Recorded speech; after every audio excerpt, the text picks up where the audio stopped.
Hey, April, thanks for moderating again. Russell, welcome to the show, the program, the whatever this is. This is, I had the pleasure of meeting Russell, several years ago at the Phoenix NARPM.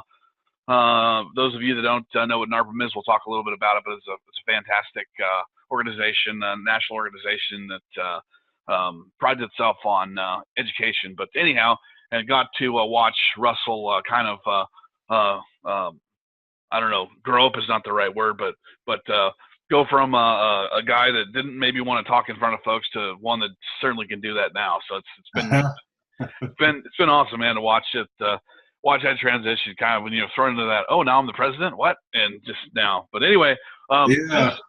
just quickly, why don't you tell us a little bit about yourself and we'll go from there.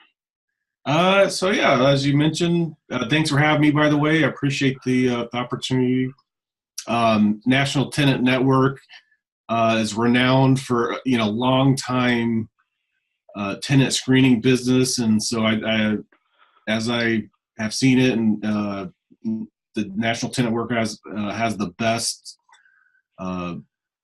data to pull from. And so it's an honor to be here. And so I appreciate that. Yeah, so as mentioned, I'm the owner and designated broker of ZenRent Property Management. ZenRent was, we started that back in August of 2018. It was a rebrand from our previous company, which was East Valley Property Management. So we've been around for, I think, 27 years at this point in Mesa, Arizona. Been doing property management a long time. Yeah. there's I was thinking about, I could, when I introduce him, maybe I'll talk about some of the zillion things that you do, but I thought, well, that'll take all of our time, so we won't. I mean, you write for lots of publications, and maybe you've started publications. It's pretty awesome. But so what made you kind of want to get in, or did you fall into property management, or how did you get into the business? Long or the short version? Up to you. Well, I've told this. There's a few people that I've told this story to, but maybe not a lot know. But so when I was 17, excuse me, I shouldn't clear my throat on the mic, but yeah, when I was 17, my family. I was actually here in Arizona. Kind of checking it out, but I was staying with my some family, my aunt and uncle, and my family got evicted from our house. So I kind of, while I was here, got stuck. My family's evicted, and it was a big deal for me being 17, kind of going out on my own a little bit. I mean, I had a lot of support, but it kind of got rid of our home, but it was sucked. I was like, wow, that's crazy. Someone can just take your house, and then there's reasons for that. But as I grew up, I understood the difference between leasing and owning, and kind of determined to myself that, hey, I don't ever want someone to be in a spot where it's going to take my home from me. So, it got the wheels to turning really early on. It was about 21-ish that I was watching late night TV, trying to figure out what I wanted to do, but I kept seeing this infomercial about buying property for no money down and et cetera. And I was like, wow, that's amazing. You could buy a home, rent it to someone, and just for the fact that you own it, they're paying that mortgage for you. So I was pretty intrigued. Gotcha. Kind of got the wheels to turn, but I bought this program, but it was kind of gimmicky, if you will.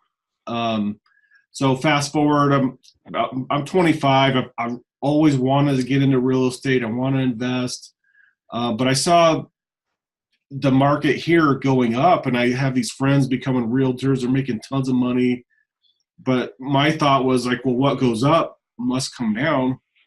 And I kind of knew about property management, but so I wanted to get into it because I saw the value in locking in a contract.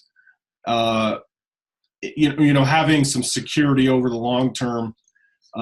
Met my wife, her dad owned a company, and it just kind of blossomed from there once I got in. Gotcha. So I've never heard that story. That's awesome. It's I mean, you sort of I laugh at how I got eventually involved with National Tenant Network. That's a whole other story for another time, but it's just funny how things work out. So another question for you, as you continue to grow your business and things that you try to do to kind of set yourself apart, or maybe any kind of education that you provide your owners that maybe they're not getting somewhere else that you want to share or talk about. There's something you're doing right anyway. So as far as so we're fortunate, 27-year business. We have through that time and through that attrition, we've been able to attract great clients. We still have one of our oldest clients has been with us from the get-go, 27 years. Nice. So there's a handful that, 21 or two, maybe three that are 25-year clients. Another small handful, they're still like 20-year, 15-year. So when you get that sort of attrition and that clientele that are loyal, we've been fortunate through that time to really keep some A-class properties. So we've been, early on 10, 15 years ago, we were selective. We wouldn't take on C-class properties, C-class owners. And so that's really helped us, because the truth of it is that, since roughly about 2011, when the market bottomed out, Mesa, Arizona has had a hotbed of property management activity, a lot of new startups, some that have exploded and some, they come and go. So it's a little interesting to watch that. But I feel like the value we bring is the experience and the knowledge. So yeah, I mean, as far as marketing and attracting new ones, I think that longevity really helps. Our strategies have really changed in the past couple of years. So yeah, I mean, there's a lot of shift, new technologies. I mean, I feel like I'm constantly juggling some new thing and seeing if it works. Sure. No, there's always something new. That is for sure. Yep. So that kind of leads into, and we can kind of touch on this or not, another question that, what kind of tools are you using now that maybe you weren't using even a few years ago? And are there tools that you are maybe hoping for or have heard about and haven't yet tried, maybe coming in the future, that you see coming in the industry and changing things even again?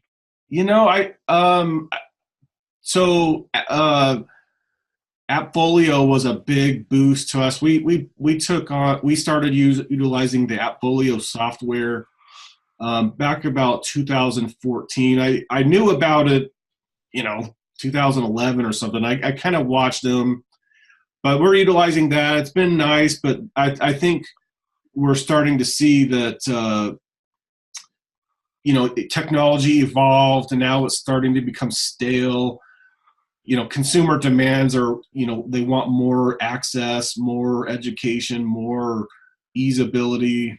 So you start to see a lot of tools fitting those gaps. For example, Property Meld, another one, Filter Easy, Easy Inspections. Those are elements that are built into our current software, but this Appfolio just hasn't kept up. So as far as I think in the future, you're going to start to see those softwares really combine. It's a major problem in the industry right now, is multiple tools doing multiple things, but none of them talk to each other.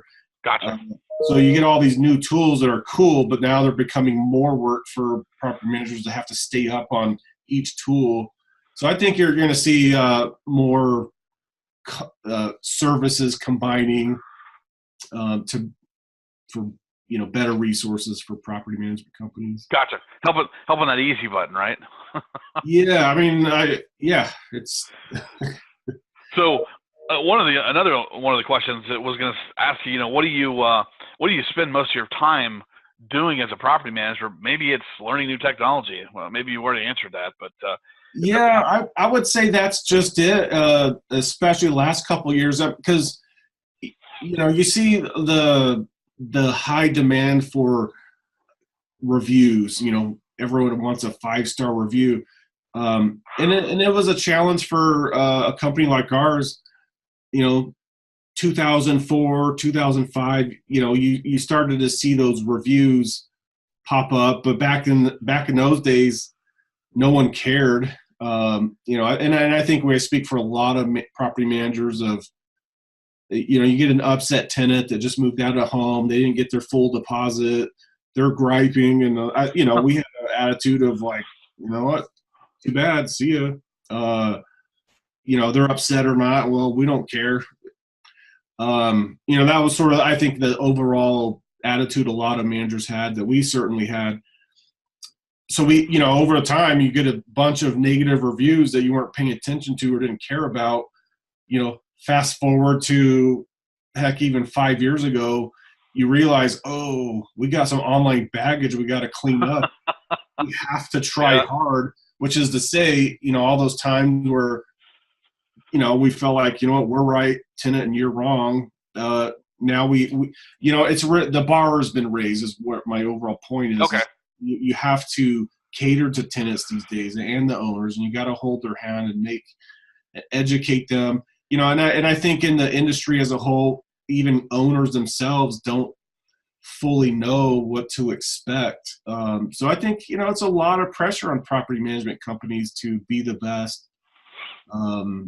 When you're dealing with owners and tenants that don't understand the nature of the business, don't understand what we're doing. I had a negative review from a client once. Tenant skipped out of a property. Property manager called at like 4:30. Hey, owner, we're letting you know this guy's gone. He starts calling around it, and as a manager, you're juggling multiple things. But like, he couldn't get someone for like 30 minutes.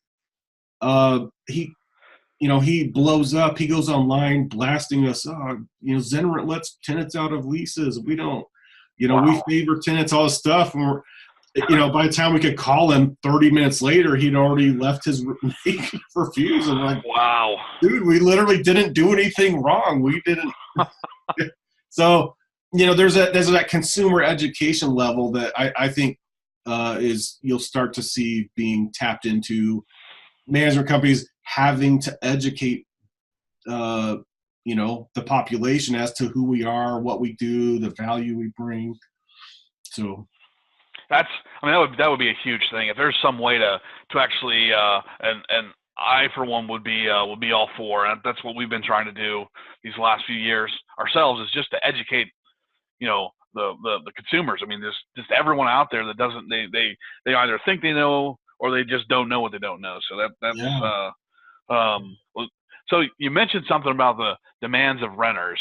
And so I wanted to ask you, what do you see, renters really looking for these days and, and their next property? I think we've seen record rents on the rise. We've been raising rents on our current tenants. We take calls. It's just a high demand area. We put a home on the market and we're getting leads almost instantaneously. Wow, nice. Depending on the home or whatever. I mean, it's not uncommon for us to rent a property in a week or less. But I think the demand is, tenants, they want affordable housing, bar none. I mean, who doesn't? But I think they want to have better communication. I think both tenants and owners do. So there's another software thing, that element that's becoming more mature is, they call it a repair, and they just keeping them in the loop of, hey, a technician's been dispatched, they're en route. Got it.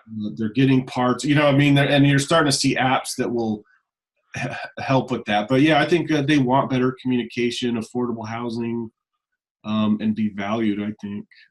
Yeah, I think those are great things. And as you say, I mean, the more we turn to, electronics and those kinds of things, we all want real time Yeah. results. Where is that guy? I want to watch that technician drive to my property. I mean, that maybe is a little silly, but it's kind of what I Yeah, do as well. it's moving that direction. I mean, you order something off Amazon, and any number of things. You send a mail parcel, you can have tracking now. I have an app on my phone that we put on all our kids' phones, so I know exactly where my kids are, all the time. And that's just the society we live in these days. And so for property management, we got to keep up with that real time sort of insight of what's going on. We have a similar app as well. Kids go nowhere without. We know where they are, and there's a reason for that. It's not necessarily them, but we were all kids once. Yeah. So I'm going to kind of flip this a little bit to some legislation that recently came out out in Arizona. It's called. We talked a little bit about it. It's called SB 1437. Just for those listening, if they are not familiar with it, very very brief overview is it is an attempt in the state of Arizona to limit the use of criminal searching in the employment and in the rental industries. So meaning you cannot use a criminal record to screen your applicants until you have decided they are preliminarily accepted. So it's awfully interesting. I mean, first it was almost 3 years ago now. HUD dropped its bomb on us about all the criteria changes and all the criminal changes and no felony across the board. It was disparate impact, and it's still clear as mud. But I'll turn it over to you and just see what your thoughts and if that were to pass, and it has passed in some other states just to the west. But it's anytime there's changes that haven't been vetted through the court system, it's concerning to me. It's like, someone's changing the rules and the way they mold those rules and how they're applied always boils down to them finding test cases, which is to say, like they got to go sue someone to see how it goes through the court system. And it's like, so that scares me. Like, well, I don't want to be a test case and have to. No, and that's the thing. So the federal government, right? They fund these testers. Hey, go find someone, and then here we all are just trying to go about our daily business lives, right? And and someone could. There's people being paid to come get us. Yeah, someone could want to test on you, and you get to foot the bill for helping mold their legislation. Which is so. I think this is just my 2 cents. There are sources out there that will actually screen your tenant for you. So I think you're probably going to see yet an app or someone expand their services. Maybe you guys will find more business that way. I think you're going to see property managers as, tenant, come to me with your hat in hand and your paperwork showing me that you're validated. So I think you'll see tenants. I don't know. That's just my foresight is some pre-processing before it even gets to me. I think that's what we'll probably see. But which in itself is a scary thing, because what we've seen over the years, of course, and this is with the way things were, where the screening company's doing the screening, you start involving the applicant, and now the applicant's like, oops, that page was bad. They drop it out of the quote packet. And I can't tell you how many times I've had clients call up and say, Mike, my renter brought me his reports.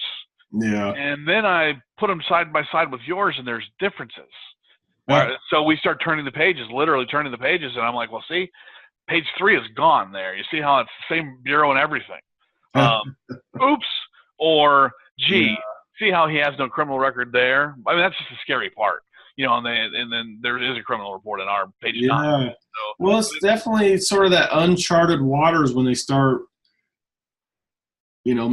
tweaking criteria or sure. pressuring us to tweak our criteria. So it's and we still go. This all originated back in Texas, and again, we talk about it, and disparate impact is still this super cloudy, muddy water, and yeah, one of these days. You know what?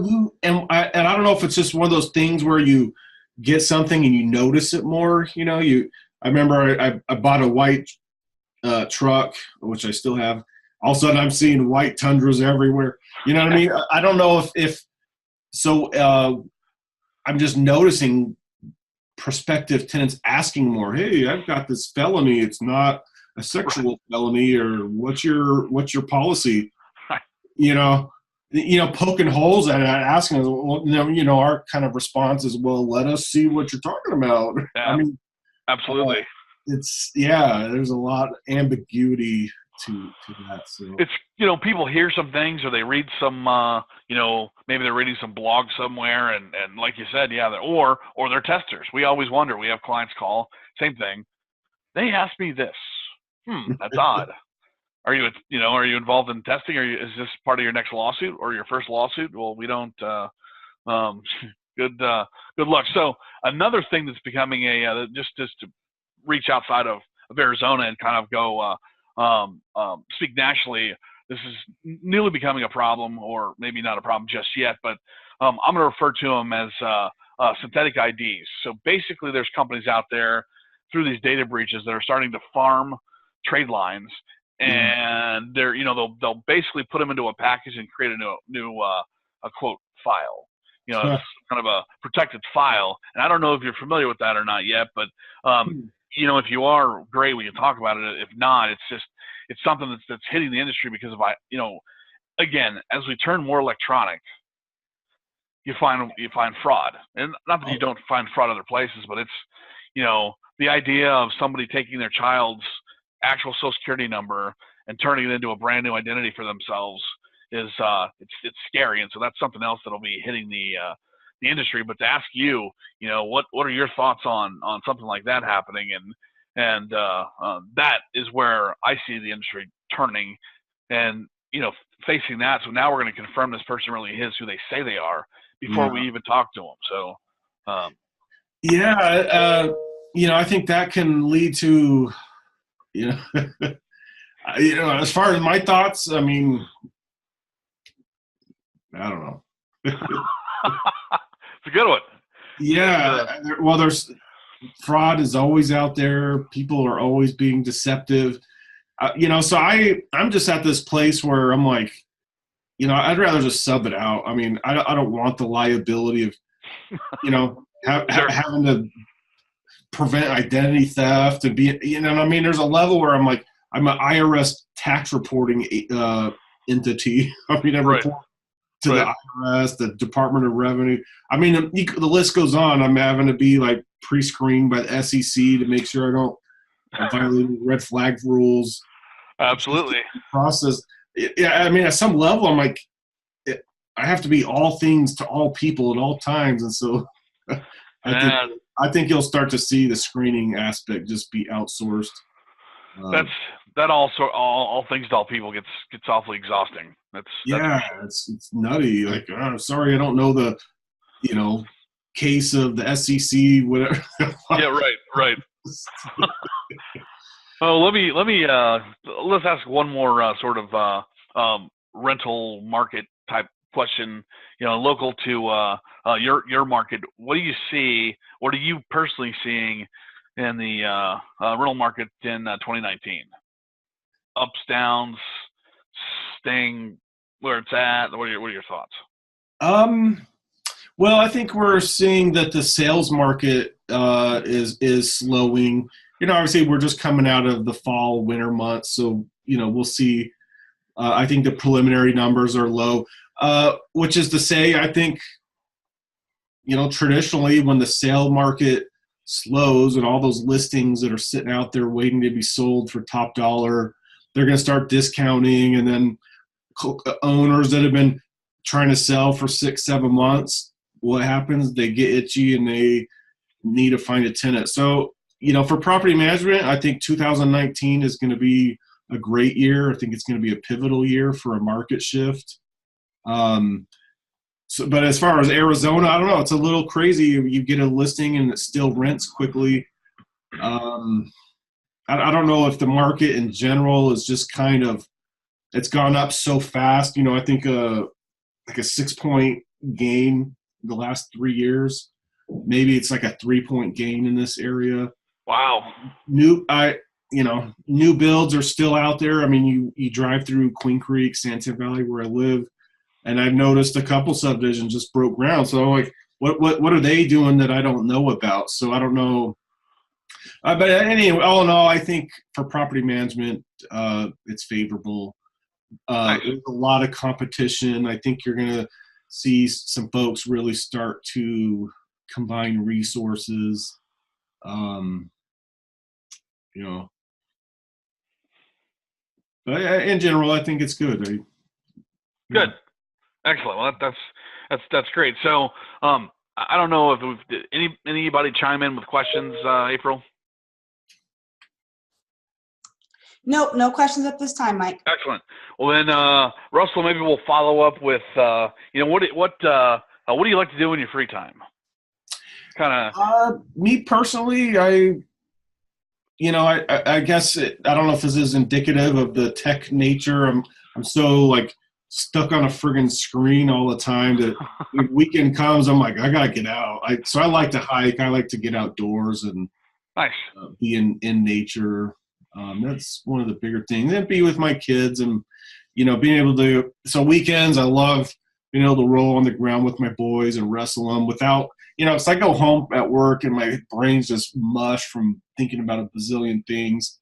So I don't know. That's one thing for me. I'm trying to focus more on my family and quality time with them and nice. Getting off the electronics. It's while they talk to their buddies on as mine do.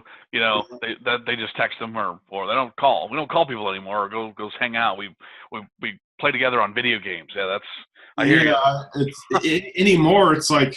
So my oldest daughter's 18 and she graduated high school last year, but there was a few instances, she'll have her friends together and you walk in the room and look and there's a room full of teenagers all on their phone, not saying a word. And you're like, hey, I got an idea. Can we all just go get together and be on our phone at the same time? I don't know. It's a weird social shift. It is crazy. Never ever. When somebody told me, fast or rewind, I don't know, let's just say 10 years or even 5 years ago, but probably more 10, that would be the way it is. You're going to go into a teenager's room and you're going to see them all in a group on their phones because they're texting each other. They don't want to speak anymore. Yeah. No way. Share little memes to, hey, I'm upset. I'm going to send you a frowny face. Yeah. Instead of talking to you and using English or whatever language you might speak, I don't want to vocalize these things. That's too hard. Yeah. I'll send you a frowny face. Yeah. I know it's a peeve of mine, and I'm as guilty as anyone being on my phone too much. Understood. Probably we all are. That's well. I wasn't sure if I was going to bring this up or not, but since I think we're probably right about time, and we've covered the things I had. Is you've started this Facebook group, a number of them, but one I especially like is Hole in the Walls, Mexican food Hole in the Walls, and I thought I'd ask you, what's your favorite one so far? My favorite Mexican food? Oh, yeah. I'm in this mode where I'm just trying a bunch of different ones. So to say I have a favorite, it's tough, huh? I mean, in this area, the go-to spot is Filiberto's, I think. But I went to one yesterday that was pretty tasty. But yeah, so there was where that came from is I've got a ton of different friends, and I try to, I have this friend list that's been family. They're my family, been on my friend list for 10 years. You start tapping into old people, But anyway, point is across multiple sort of friend groups, groups that this group all kind of knows each other, this group knows each other, but in between those groups, some people have they're on my list and I see what they post. They don't see what they post because they're not friends. You know what I mean? So gotcha. The point is that across multiple sort of friend columns, if you will. Nice. I would go to some place to eat and I'll post like, hey, this is a great place. And then it really started from, I thought it was a great way to showcase small businesses. Yeah, that weren't definitely. getting exposure. And if I had a good experience, hey, I'll write a review and throw it across my list and say, hey, everyone, come check this out. And I noticed there was some others that were doing similar things. So I thought, hey, I'll just, Mexican food was really the main one that I would go to. So I thought, I'll just create a little group and link these people that are from different sort of friend columns, link them together. And if they all want to join in and find the best Mexican food, like let's make a little game out of it kind of thought. So well, it's awesome. I will I for one will it's fantastic. It's fun. Yeah, so I think it's one, it kind of creates this sort of treasure hunt sort of thing, like, hey, let's see who can find the best hole in the wall Mexican place. And so that's a benefit to the people we can highlight. If everyone goes to some place that's struggling, give them $1 for their business and get some good food. So it was just sort of a fun little thing to, mix up my day. Nice. Well, I'll just be looking forward to what's next on the I don't know what the train of new things you're bringing along. So it's Fun. So I got the American Dream podcast. That's another thing. It's sometimes I get these ideas and I throw it out there and let it stew. And so some things click, some things take a little more time, but such is life. Make it fun, make it interesting, and be engaging with people. So, and which is part of why I started doing multiple groups, is to create engagement with people that are, living their hamster wheel life, doing the same things day in and day out. And I find that within myself. I've been in property management 15 years, and so sometimes you got to change up your day. And so if I could do that for other people too, then that's awesome. Yeah. That's no, I find myself. I mean, this is my 20-something year being involved with National Tenant Network, and before that I was in property management. So it's like it is kind of that hamster wheel kind of a thing, or that a Groundhog Day where it's over and over and over again. Now in this industry, there's always something different popping up. So that's the fun part. But it feels like Brian Coughlin from RentZap. I don't know if you know Brian, but yeah. I was talking with him, and I loved his analogy the other day. He was like, being in property management, it's like playing whack-a-mole. That game where a little mole pops up and you That's great.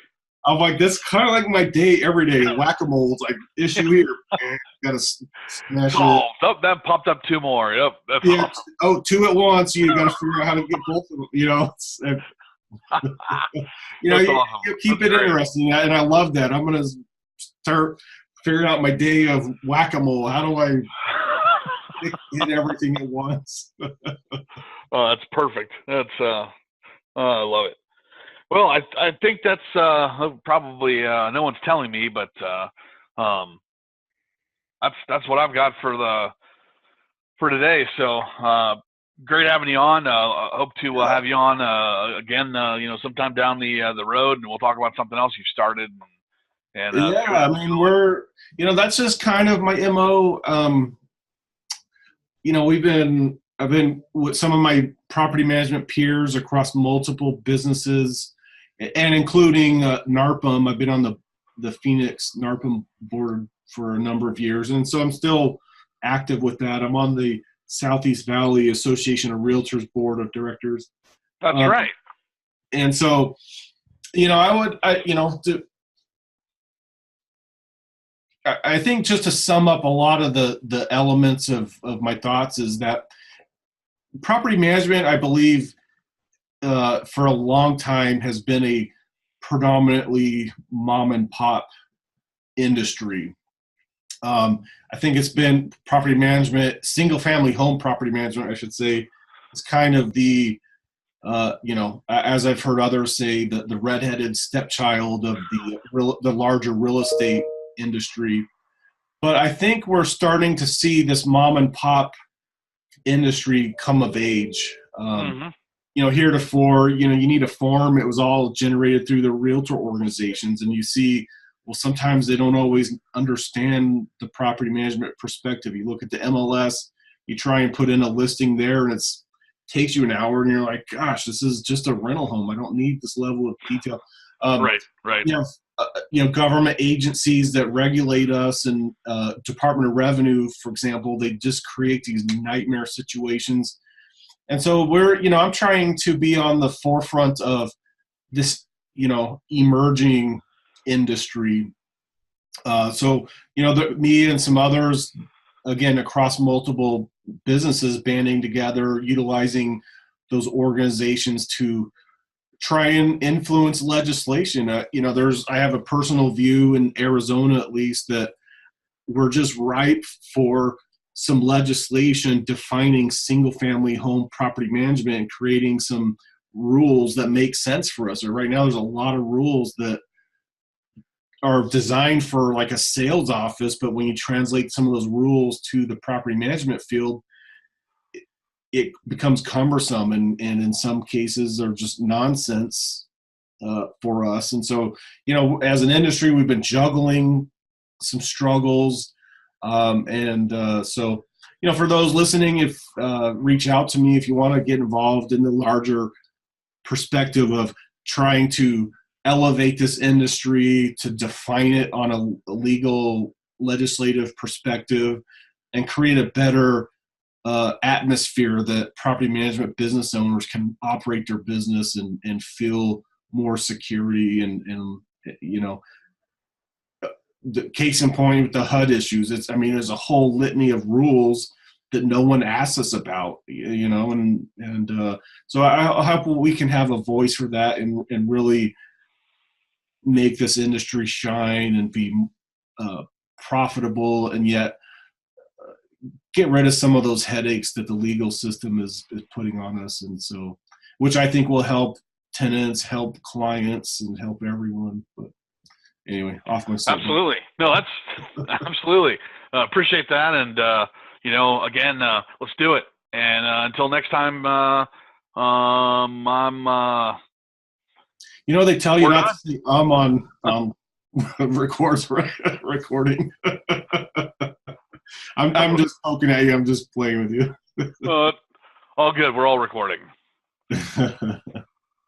So, all right. Well, thank you. Thanks for having me. I appreciate it. Yeah, you bet.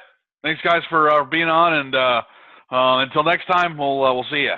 All right. Thank you. All right. Bye, Russell. Bye.